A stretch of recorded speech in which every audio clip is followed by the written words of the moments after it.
Hi everyone! I have no idea what I'm doing, but I figured I would give video a try. I am so excited that my first audiobook has been released. It is called Elquin and it is available on audio, it is available uh, in book format, and it is available on electronic format. I figured that I would take a few minutes to let you guys take a quick peek at the prologue, and maybe the first chapter. We'll see how this works out. So here goes.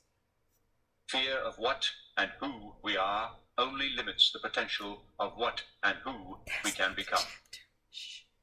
Author unknown, those who ponder the age of the enlightened. A crowd gathered, with eager anticipation on every face. There wasn't even standing room along the marked-off section of a wheat field in Marthasville, Missouri. Reporters were focused in front of their cameras, and researchers poured into the field by the dozens. Several helicopters made passes overhead, and officials worked tirelessly to control the growing crowd. A crop circle formation had appeared earlier that morning as owner Billy Napper walked toward his barn to feed his hens. Instantly, he froze as two balls of white light moved in synchronization at opposite ends of his wheat field. After approximately 3 minutes, the balls vanished, and Billy stood there awestruck. He walked slowly into the clearing, and his jaw dropped when he discovered an intricately carved circular pattern of rings that appeared to close in on themselves several times over. The rings wove outward into a space about 200 feet wide and 375 feet long. Billy wasted no time contacting the authorities.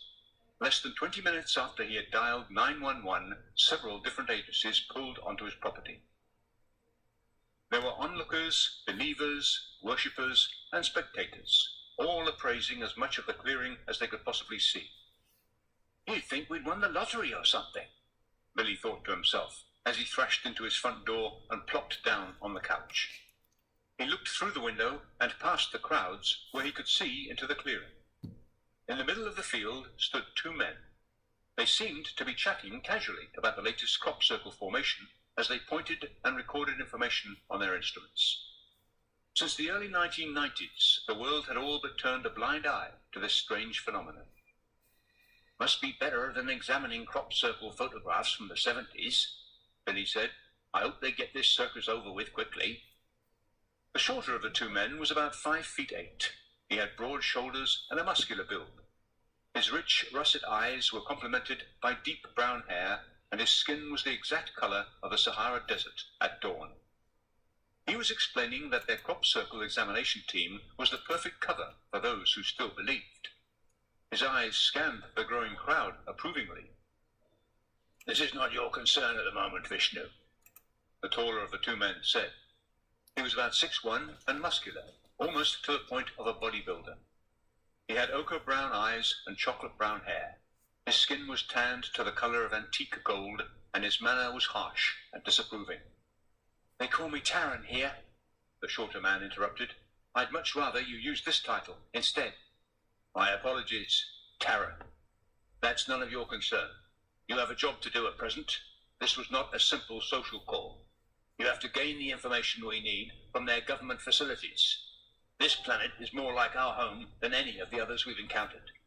Take this," the taller man said as he placed a small black box into Taran's hands. "Record the information and report your findings. You have 1 year. Taran took the box willingly and started walking away, but turned before his first step. "This planet has sufficient resources to share. Is it necessary to destroy its inhabitants to gain what we need?" The taller man's brows drew down. Anger flashed in his eyes, and he growled and spat through his teeth. "Vishnu, this is not about you.